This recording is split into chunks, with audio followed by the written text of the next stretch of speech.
Hello everyone, आज हम करेंगे क्लास फिफ्थ की जो आपकी हिंदी की बुक है उसका चैप्टर नंबर 10 तीन मछलियाँ। एक कहानी है जो हम पढ़ने वाले हैं। बहुत समय पहले की बात है। उत्तर भारत में के एक सुंदर सरोवर में तीन मछलियाँ रहती थी। सरोवर मतलब तालाब, जिनमें गाढ़ी मित्रता थी, यानी कि एक तरह से बेस्ट फ्रेंड थे वो। तीनों मछलियाँ सरोवर की अन्य मछलियों के साथ मिलजुल कर विनोद और सैर करती रहती थी, यानी कि मस्ती करती रहती थी। विनोद का मतलब मस्ती वगैरह करना। इनमें से पहली मछली का नाम था अनागत विधाता। वह बहुत बुद्धिमती थी और अपने नाम के अनुसार भविष्य की संभावित समस्याओं को का हल पहले से ही निकाल कर रखती थी। अब वो क्या थी? बहुत ही बुद्धिमान थी। बुद्धिमती, जब अगर लड़की होती है तो उसके लिए हम बुद्धिमती यूज़ करते हैं, अगर लड़का है तो बुद्धिमान। बुद्धिमती थी, बहुत मतलब अच्छी थी उसकी सोच, एंड मतलब बहुत अच्छे से चीज़ों को सोचती थी, विचार करती थी, समझती थी। और जो उसका नाम था अनागत विधाता, तो इसका मतलब क्या है कि आगे क्या प्रॉब्लम आ सकती है उनका पहले ही, मतलब आगे की आने वाली प्रॉब्लम के बारे में वो पहले ही सोच लेती थी और उनका हल भी सोच लेती थी कि ये होगा। दूसरी मछली का नाम था पनमती। जैसे उसका नाम था वैसे ही तीक्ष्ण और तीव्र उसकी बुद्धि थी, मतलब वो भी बहुत समझदार थी। वह भविष्य की किसी भी आशंकित समस्या का पहले से समाधान करने की आवश्यकता नहीं समझती थी। अब पहले वाली तो क्या बोलती थी कि भविष्य में हमें ये प्रॉब्लम आ सकती है, तो पहले ही हम सोच लेते कि अगर ऐसी प्रॉब्लम होगी तो क्या होगा। अब ये क्या सोचती थी? अब इसे लगता था कि अगर कोई समस्या आएगी तो उस टाइम पर देखेंगे ना, उसका पहले से समाधान क्यों सोचना हमें, क्योंकि उसकी सूझबूझ इतनी पैनी थी कि वह समय पड़ने पर किसी भी उलझन का हल क्षण भर में निकाल लेती थी। क्योंकि वो इतना तेज सोचती थी कि अगर कोई प्रॉब्लम आ जाए तो तभी के तभी 1 मिनट के अंदर उसका सॉल्यूशन निकाल सकती थी।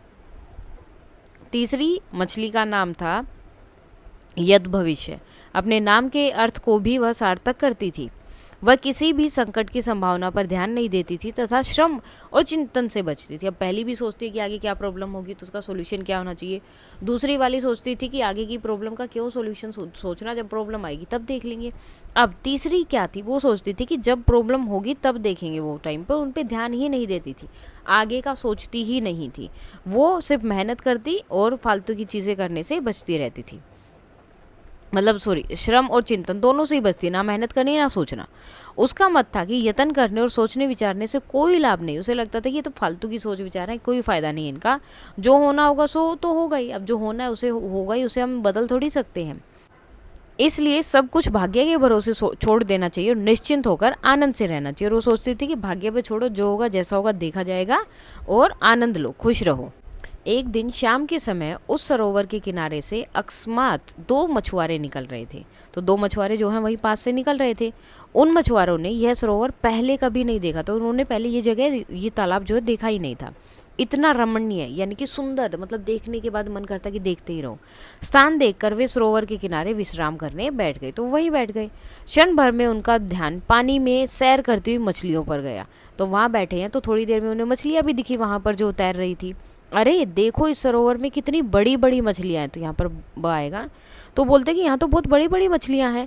पहला मछुआरा बोला हाँ हाँ, और इतनी सारी मछलियाँ एक ही जगह हमने पहले कभी नहीं देखी। तो पहले मछुआरे ने बोला कि कितनी बड़ी बड़ी हैं। दूसरा बोलता है कि हाँ, और इतनी सारी आज तक तो हमने कभी नहीं देखी। पहले मछुआरे ने फिर कहा भाई कल सवेरे हम यहाँ बड़ा जाल लेकर आएंगे और इन मछलियों को पकड़ेंगे, कि कल जो है हम बड़ा जाल लेकर आते हैं और सारी मछलियाँ पकड़ लेंगे। दूसरे ने जो है सहर्ष सहमति दिखाई। दूसरा जो है खुशी से उसके साथ मान जाता है कि हाँ हाँ ठीक है, कल ऐसा ही करेंगे। और दोनों मछुआरे उत्साह से उठकर घर की ओर चल दिए और वो वहाँ पर चले गए। अब मछुआरे की बातें तीनों मछलियों ने सुन ली। अब तीनों ने सुन ली। उन्होंने तुरंत सरोवर की सभी मछलियों को बुलाकर एक सभा की। तो सभी ने जो है उनको बोला कि उन्होंने सुनी, तो उन्होंने सबको बुलाया कि जल्दी जल्दी आ जाओ, हमने ये बात सुनी है। एक मीटिंग ली।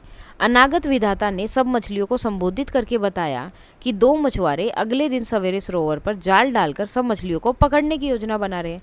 तो पहले वाली ने सबको बता दिया कि ऐसे ऐसे 2 मछुआरे आए थे, बात कर रहे हैं कि कल बड़ा जाल लाएंगे और सारी मछलियों को पकड़ लेंगे। यह सुनकर सब मछलियां भयभीत हो गई, तो सबको डर लगने लगा और पूछने लगी कि क्या करना चाहिए।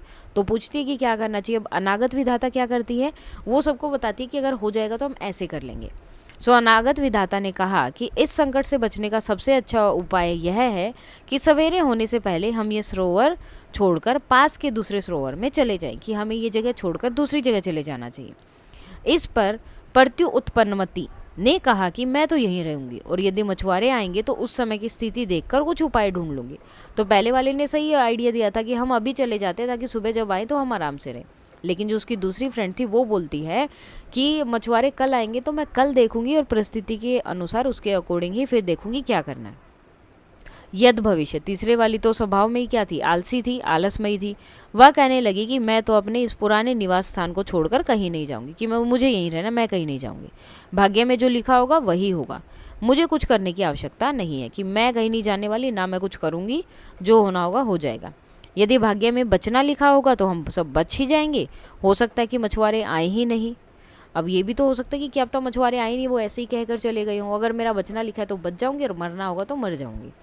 इसके पश्चात अनागत विधाता और बहुत सी मछलियां घर छोड़कर दूसरे पास के कुछ दूसरे सरोवर में चली गई। तो कुछ तो जो है अनागत विधाता के साथ चली गई। अब प्रत्युन्मति और यद भविष्य और कुछ मछलियां जो है यद भविष्य की राय से सहमत थी वहीं रही, तो कुछ जो है वहीं पर रह गई। जब सवेरा हुआ तो सरोवर की मछलियां मना रही थी कि कदाचित मछुआरे नहीं आएंगे, तो उन्हें लग रहा था कि शायद मछुआरे नहीं आएंगे। परंतु थोड़ी देर में मछुआरों की ध्वनियां सुनाई पड़ी, तो वो लोग आ गए और उन्होंने आकर जाल डाल दिया और सभी मछलियों को पकड़ लिया और एक एक करके सबको उन्होंने पकड़ लिया। अब जो प्रत्युन्मति थी और यद भविष्य थी वो भी जाल में फंस गई।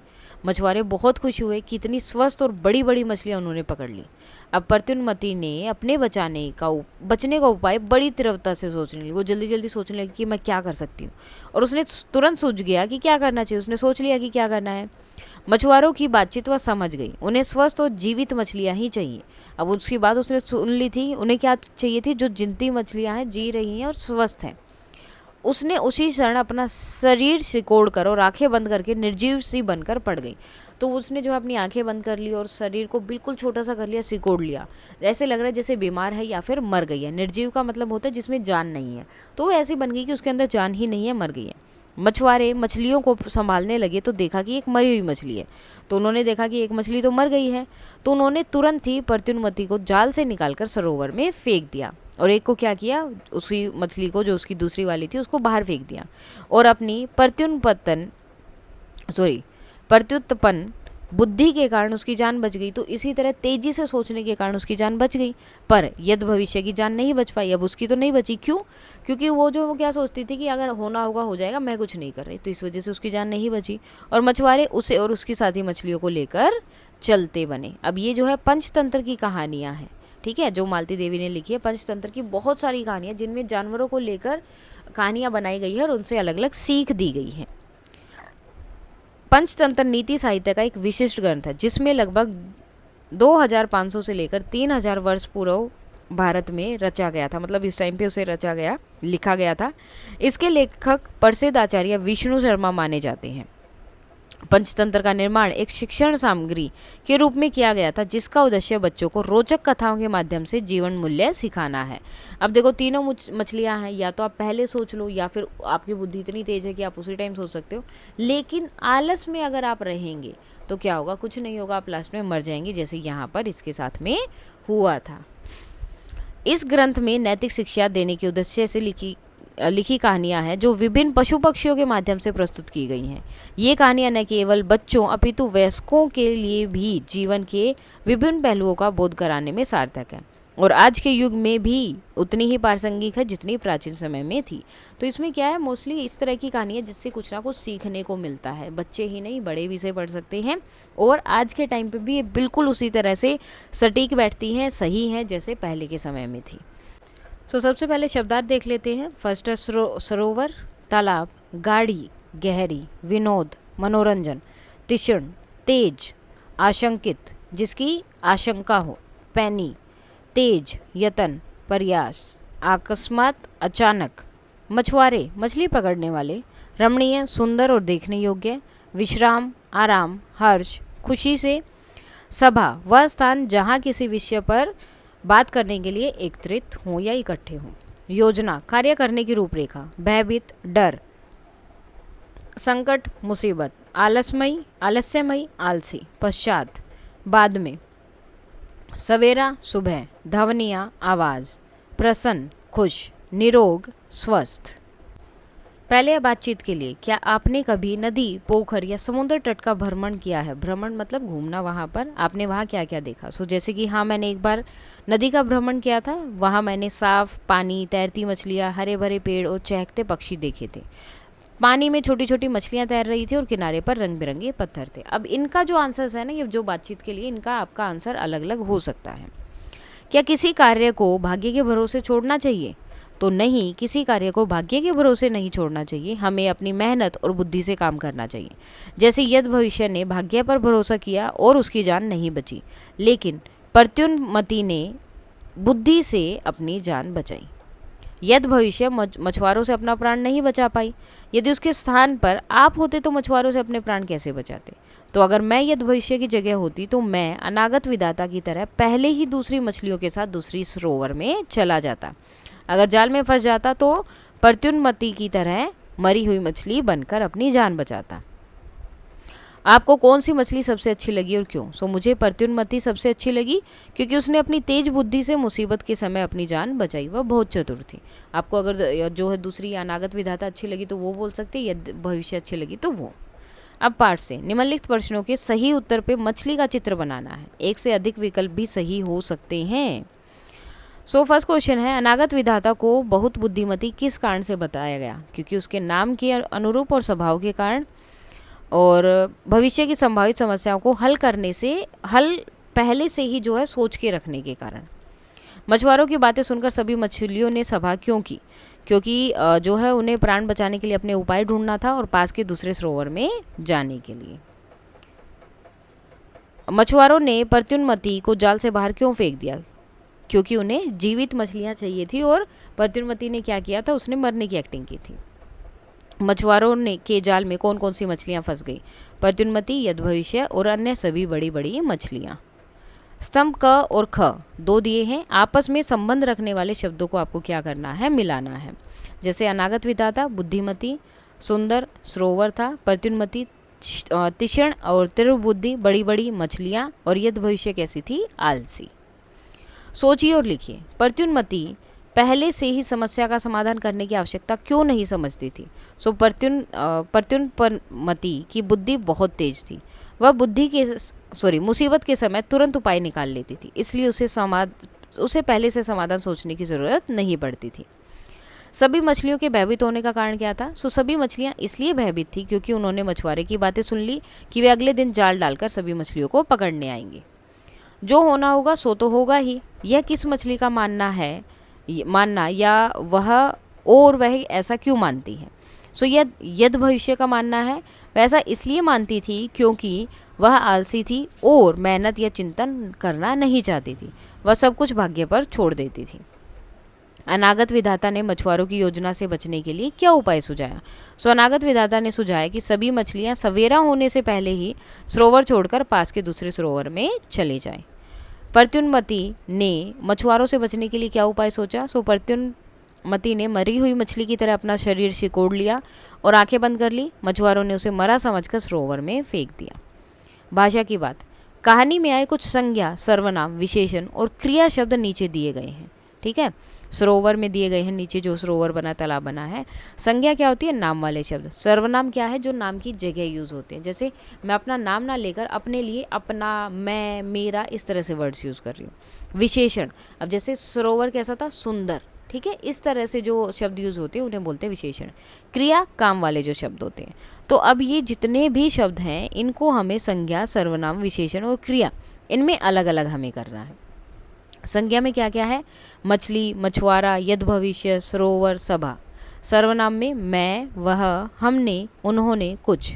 विशेषण सुंदर, अच्छा, दो, तीन, पहली। क्रिया मतलब काम, सोचना, लिखना, जाना, रहना, बचना, ये सब क्या है? आपके क्रिया शब्द हैं। उसके बाद आता है कहानी में आए एक वचन और बहुवचन शब्दों को खोज करते हुए निम्न तालिका को पूरा करना है आपको। उदाहरण जैसे दिया, मछली, मछलियाँ। अब धवनियाँ है तो धवनी, मैं, हम, मछुआरा, मछुआरे, आँख, आँखें। नीचे दिए गए उपयुक्त शब्दों के लिए रिक्त स्थानों की पूर्ति करो। अब यहाँ पर इनको लगाकर आपको इन सबको पूरा करना। जैसे मछुआरों का ध्यान पानी में सैर करती हुई मछलियों पर गया। मछुआरों की बातें तीनों मछलियों ने सुन ली। वह कहने लगी कि मैं तो अपने पुराने निवास स्थान को छोड़कर नहीं जाऊंगी। उत्तर भारत के एक सुंदर सरोवर में 3 मछलियां रहती थीं। अब दिए गए विराम चिन्हों के में से उचित विराम चिन्ह का प्रयोग करते हुए नीचे दिए गए वाक्यों को पुनः अपनी लेखन पुस्तिका में लिखिए।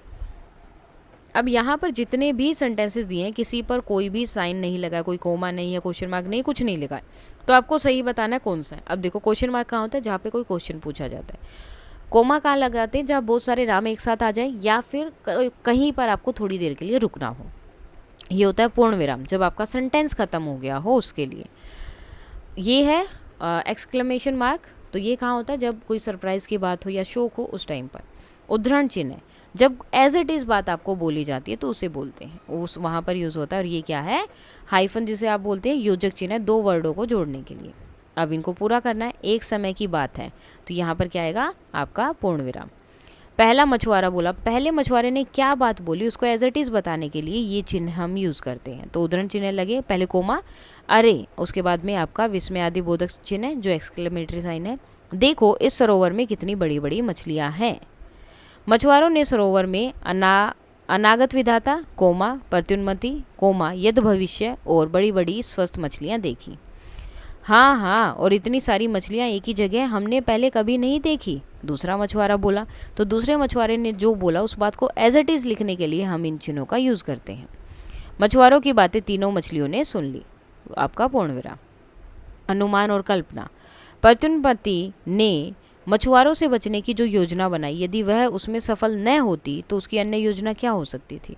सो अगर प्रत्युन्मति की योजना सफल न होती तो वह जाल में फंसकर तेजी से तैरने की कोशिश करती और जाल तोड़ने की कोशिश करती, या फिर वह पानी के नीचे छिपकर मछुआरों का ध्यान भटकाने की कोशिश करती। क्या आपने समुद्र देखा है? अनुमान लगाकर बताइए कि समुद्र में इतना अधिक जल कहाँ से आता है। सो हाँ, मैंने समुद्र देखा है। मेरे अनुमान से समुद्र में इतना अधिक जल नदियों, बारिश और बर्फ़ के पिघलने से आता है। नदियाँ पहाड़ों और जंगलों से पानी लाती है और बारिश का पानी भी समुद्र में जाकर मिल जाता है।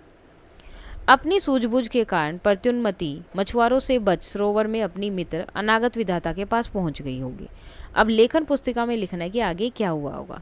सो प्रत्युन्मति, अनागत विधाता, तुम्हारी सलाह सही थी। मैंने अपनी बुद्धि से मछुआरों से जान बचाई। मैंने मरी हुई मछली की तरह व्यवहार किया और उन्होंने मुझे सरोवर में फेंक दिया। अनागत विधाता, वाह प्रत्युन्मति, तुम्हारी बुद्धि तो कमाल है। मैंने तो पहले ही सबको चेतावनी दी थी कि हमें यहाँ से चले जाना चाहिए। प्रत्युन्मति, हाँ, लेकिन यद भविष्य ने मेरी बात नहीं मानी और वह पकड़ी गई।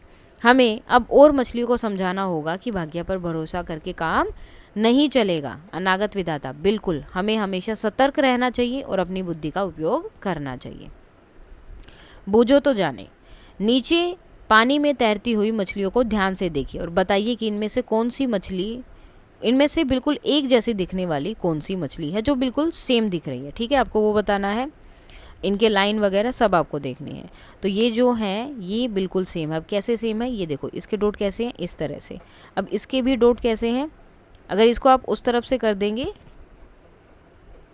सॉरी ये वाले नहीं है, 2 और 4 ये दोनों जो हैं आपकी मछलियाँ बिल्कुल सेम है। अगर आप उस तरफ से करोगे तब भी वो सेम ही रहेंगी, क्योंकि इसमें ये देखो 4 है, इसमें 1 2 3 1 2 3 और इसमें क्या है 1 2 3 4 हो गए, तो इसलिए ये वाले नहीं है, 2 और 4 जो है सेम है। पुस्तकालय से, विद्यालय के पुस्तकालय में जाकर कहानी में आए निम्नलिखित शब्दों के अर्थ शब्द को उसकी सहायता से लिखिए। जैसे कि शब्द गाड़ी है, गाड़ी, ठीक है, गाड़ी का मतलब क्या होता है, घनिष्ठ और बहुत गहरी। तो इन सब के अर्थ आपको बताने हैं। विनोद, आनंद लेना, मनोरंजन करना। शब्द तीक्ष्ण, तेज या पैना, चिंतन, सोच विचार करना। विश्राम, आराम या ठहराव। श्रम, मेहनत और परिश्रम। आपकी अभिव्यक्ति, खट्टे हैं अंगूर। जैसा कि आपने इस पाठ के परिचय में पढ़ा, क्या था कि पंचतंत्र की रचना प्राचीन काल में की गई थी। समय के साथ पंचतंत्र का प्रसार अरब देशों एवं यूरोप समेत विश्व के अनेक भागों में होने लगा। प्राचीन यूनान, जो वर्तमान में ग्रीस जो देश है, में रचित और संपूर्ण यूरोप में प्रचलित ईशप की दंतकथाएं भी पंचतंत्र की प्रेरणा से ही रची गई हैं और कालांतर में संपूर्ण विश्व में प्रसारित हुई। आपने इन्हीं दंतकथाओं में से एक कहानी लोमड़ी और अंगूर या फिर खट्टे हैं अंगूर के नाम से पढ़ी और सुनी होगी। दिए गए चित्र की सहायता से खट्टे हैं अंगूर कहानी को अपने शब्दों, कविता या कहानी में आपको लिखना है। इस गतिविधि में आप अपने शिक्षक, अभिभावक की सहायता ले सकते हैं। सो ये कहानी आपने ऑलरेडी पढ़ी होगी, इसी को यहाँ पूरा करना है। एक जंगल में एक लोमड़ी रहती थी। वह बहुत चालाक थी, लेकिन थोड़ी आलसी भी थी। एक दिन वह भूखी प्यासी जंगल में घूम रही थी। उसे दूर से एक बगीचा दिखा, जहाँ एक ऊंचे पेड़ पर रसीले अंगूरों की लटकी बेलें थी। अंगूर इतने सुंदर और पके हुए थे कि लोमड़ी के मुंह में पानी आ गया। लोमड़ी ने सोचा, वाह, ये अंगूर तो बहुत स्वादिष्ट लग रहे हैं, मैं इन्हें खा लूंगी। वह पेड़ के पास गई और अंगूरों तक पहुंचने के लिए जोर जोर से उछलने लगी, लेकिन बेल बहुत ऊंची थी और लोमड़ी कितनी भी कोशिश कर ले, वह अंगूरों तक नहीं पहुंच पाई। पहली बार उछलने पर वह थोड़ा ऊपर गई, लेकिन अंगूर अभी भी दूर थे। दूसरी बार उसने और जोर लगाया, लेकिन फिर भी नाकाम रही। कई बार कोशिश करने के बाद लोमड़ी थक गई, उसका मन खट्टा हो गया। उसने गुस्से में कहा, ये अंगूर तो खट्टे हैं, इन्हें खाने से क्या फ़ायदा, ये तो बेकार है।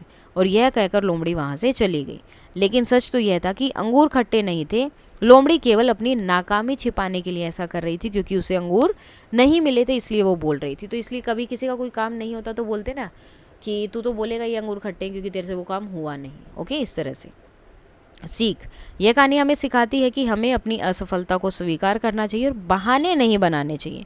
मेहनत और धैर्य से हम अपने लक्ष्य को पा सकते हैं। इसके साथ ही आपका ये चैप्टर हो जाता है कंप्लीट। कोई डाउट है तो आप बता सकते हैं। That's all for today and please like, share and subscribe. Thank you.